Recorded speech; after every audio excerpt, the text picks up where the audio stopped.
Hello po sa inyong lahat mga ka-crypto. Ako po si Pinoy Crypto Trader at sa video na ito ay atin pong pag-uusapan ang tungkol sa balitang ito kay XRP at kay Dogecoin. Ayan, sapagkat ang pairs po na ito ay delisted na kay Binance. Dulot po yan or ang dahilan po rito ay sa nagaganap na regulatory firestorm. Ayan, talagang tinatadtad ang Binance ng mga financial regulators. Kaya yan, tanggal na po ang XRP at saka Dogecoin. Kaya sa mga nag-hold dyan ng XRP at Dogecoin kay Binance ay delisted na po siya. At nakakalungkot po ito. Bago po tayo magpatuloy ay nais ko po munang bigyang linaw ang aking disclaimer kung saan ang nilalaman po ng video na ito ay hindi po ito isang financial advice. For education and information purposes lamang po ang layunin nito. Maliban po dito ay nais ko na rin pong magbigay babala na wala pong kahit anumang group chat ang Pinoy Crypto Trader. Yan, sabi po dito ni Gamza Kasandev ay Black and Yellow Crypto Giants delist these two exotic XRP and Dogecoin pairs amid escalating regulatory challenges. Ayan, black at saka yellow. Kasi yung kulay po talaga ni XRP ay kulay black. At ang kulay naman ni Dogecoin ay kulay yellow. Yan, mabuti na lamang at hindi nila tinanggal si Shiba Inu. Ayan, at dalawa. Siguro baka may isusunod. Mukhang hindi po yata maganda kung yung pangyayari na ito. Tinanggal yung dalawang mga sikat po ito, mga kilalang mga crypto tokens. Ayan, XRP at saka si Doge. Binance, the world's largest cryptocurrency exchange, has made an interesting move by delisting two unique trading pairs involving XRP and Dogecoin. These pairs included stable Binance IDR or BIDR pegged to the Indonesian rupiah. This decision is seen as a part of Binance's ongoing efforts to clean up its operation in face of increasing regulatory scrutiny. Ayan. Ginawa po ito ng Binance, yung pagtanggal sa mga crypto pairs na ito dahil sa regulatory scrutiny. Ayan, para medyo maiwasan yung kanilang problema rito sa mga financial regulators. Ayan, BIDR, a stable coin developed in collaboration with Tokyo Crypto, an Indonesian exchange acquired by Binance in late 2022, had been part of Binance's diverse range of offerings. However, as Binance focuses on streamlining its services, trading pairs involving its own token and tokens facing regulatory challenges such as Cardano and Solana have been affected. Ayan, apektado na rin po ang Cardano at saka si Solana. Ayan, ang daming mga tokens na talagang naapektuhan dito sa mga regulatory concerns na ito. Is meltdown real?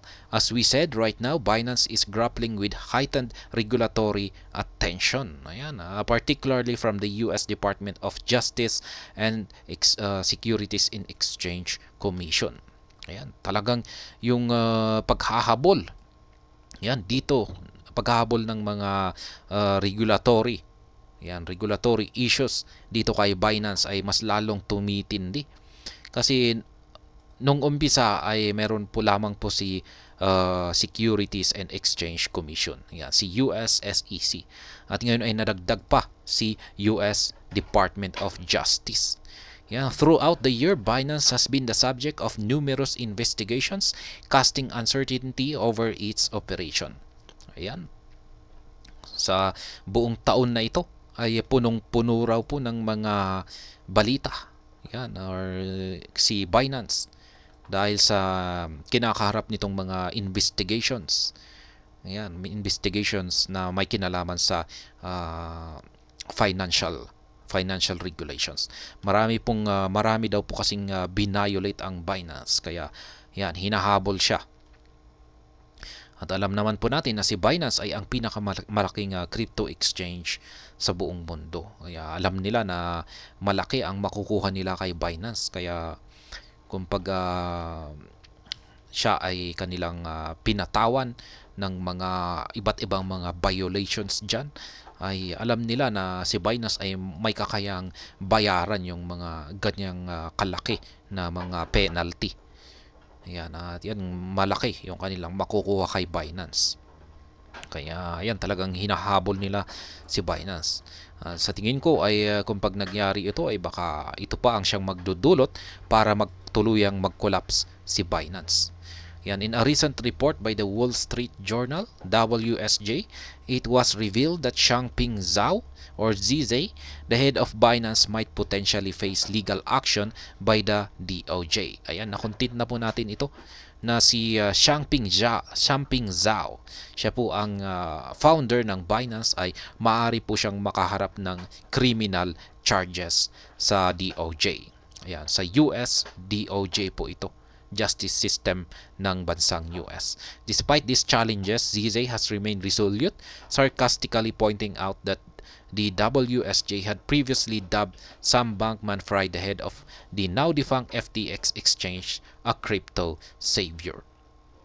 Ayan, may sinabi daw dito si Ginoong Changpeng Zhao na si Sam Bankman-Fried ay ang crypto savior. Ayan, ano nga bang ibig niyang sabihin dito? Ayan po yung kanyang actual na post dito. WSJ called SBF a savior. Ayan, mula daw po pala sa Wall Street Journal. Ayan, ang nagsabi raw na si SBF ay isang savior. Ayan. Pero kay Ginoong Changpeng Zhao, kay ZZ, ay ano kaya ang magiging tawag sa kanya? Ayan.